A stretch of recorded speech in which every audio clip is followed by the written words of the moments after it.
എല്ലാവർക്കും നമസ്കാരം. ഞാൻ വിഷ്ണു സതീശൻ. നമ്മളെല്ലാവരും സിനിമ കാണാറുണ്ട് അല്ലേ? എന്നാൽ ആ സിനിമ കണ്ടു തീരുമ്പോൾ നമ്മൾ ആ പഴയ വ്യക്തിയാണോ, അതോ എന്തെങ്കിലും പുതിയ കാഴ്ചപ്പാട് നമുക്ക് ബാക്കിയുണ്ടോ? സിനിമ എന്നത് ചെറിയ ഒരു വിനോദം മാത്രമല്ല, അതൊരു വലിയ ജീവിത അനുഭവമാണ്. നമ്മളിന്ന് ഇവിടെ സംസാരിക്കുന്നത് സിനിമ നമ്മുടെ വ്യക്തി ജീവിതത്തെ എങ്ങനെ സ്വാധീനിക്കുന്നു, എങ്ങനെ നമ്മളെ വളർത്തുന്നു എന്നതിനെ പറ്റിയാണ്. അതിനായിട്ട് നമ്മളിന്ന് കൂട്ടുപിടിക്കുന്നത് ഈയിടെ ഇറങ്ങിയ വാഴ 2 എന്ന സിനിമയാണ്. ഞാൻ ഈ സിനിമ കണ്ടത് നെടുമങ്ങാട് സൂര്യ തിയേറ്ററിൽ നിന്നാണ്. ഫാമിലി ആയിട്ടാണ് ഞാൻ ആ സിനിമയ്ക്ക് പോയത്. സിനിമയുടെ ഫസ്റ്റ് ഹാഫ് കളർഫുള്ളാണ്, ഭയങ്കര കോമഡിയാണ്, ചിരിക്കാനുള്ള ഒരുപാട് സാധനങ്ങൾ അതിനകത്തുണ്ട്. സെക്കൻഡ് ഹാഫ് ഒരുപാട് ചിന്തിപ്പിക്കുന്നൊരു ഭാഗമാണ്. വാഴകൾ എന്ന് വിളിക്കുന്ന ഒരു കൂട്ടം ചെറുപ്പക്കാരെ, സാമൂഹികമായി അക്കാദമിക്കലി ഉയരാത്ത ഒരു കൂട്ടം ചെറുപ്പക്കാരുടെ ഒരു സ്റ്റോറി പറയുന്ന ഈ ഒരു സിനിമ തീർച്ചയായിട്ടും നമ്മുടെ ചിന്താരീതിയെ വ്യക്തമായിട്ട് മാറ്റും എന്നതിൽ യാതൊരു സംശയവുമില്ല. ഗംഭീര പടം. ഒരു രക്ഷയില്ല, പൊളി സിനിമയാണ്. വാഴ ഫസ്റ്റ് ഒന്നും അല്ല മോനെ, സെക്കൻഡ്.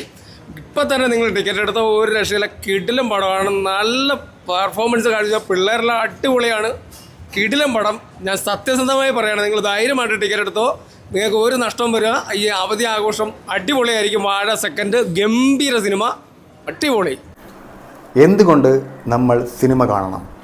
എൻ്റെ ചോദ്യം നിങ്ങളോടാണ്. എന്തുകൊണ്ട് നമ്മൾ സിനിമ കാണുന്നു, അല്ലെങ്കിൽ എന്തുകൊണ്ട് കാണണം?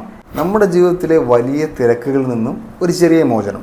മറ്റൊന്ന്, നമ്മൾ കടന്നു പോകാത്ത ജീവിത സാഹചര്യങ്ങളിലൂടെ കടന്നു പോകാനും ചിന്തിക്കാനുമുള്ള അവസരം. മൂന്നാമതായി, ജീവിതത്തിലെ വലിയ സത്യങ്ങൾ നമുക്ക് സിനിമ പറഞ്ഞു തരുന്നു എന്നുള്ള വാസ്തവമാണ്.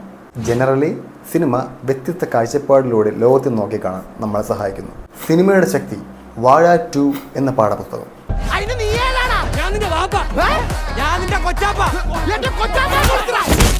പ്രേമത്തിൽ തുടങ്ങിയ കുഴപ്പങ്ങളാണ് ഇതൊക്കെ. പ്രേമത്തിന് കുഴപ്പം? പ്രേമത്തിനല്ല, പ്രേമത്തിന് ശേഷമാണ് കുഴപ്പം തുടങ്ങിയത്. പ്രേമത്തിന് ശേഷം കുഴപ്പം? കേക്കണ്ടാ ബ്രോ?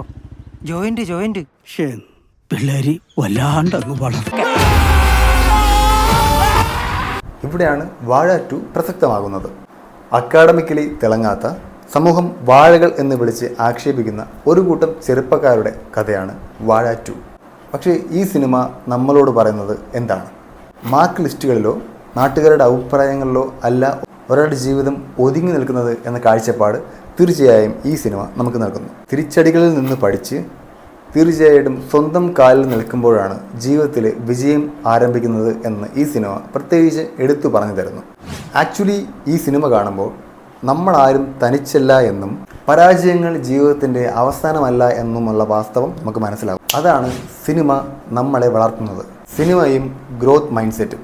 ചില സിനിമകൾ നമ്മളെ ധൈര്യമുള്ളവരാക്കും, ചില സിനിമകൾ നമ്മെ സഹാനുഭൂതിയുള്ളവരാക്കും. വാഴ 2 പോലുള്ള സിനിമ നമ്മെ ചിന്തിപ്പിക്കുന്നത് നമ്മുടെ പരിമിതികളെ സ്വയം അംഗീകരിക്കാനും അതിൽ നിന്ന് മുന്നോട്ട് പോകാനുമുള്ള ഒരു വളരെ വ്യക്തമായ ഒരു സന്ദേശമാണ്. തിയേറ്ററിൽ തന്നെ പോയി ഈ സിനിമ കാണണം എന്നാണ് എൻ്റെ പേഴ്സണൽ ഒപ്പീനിയൻ.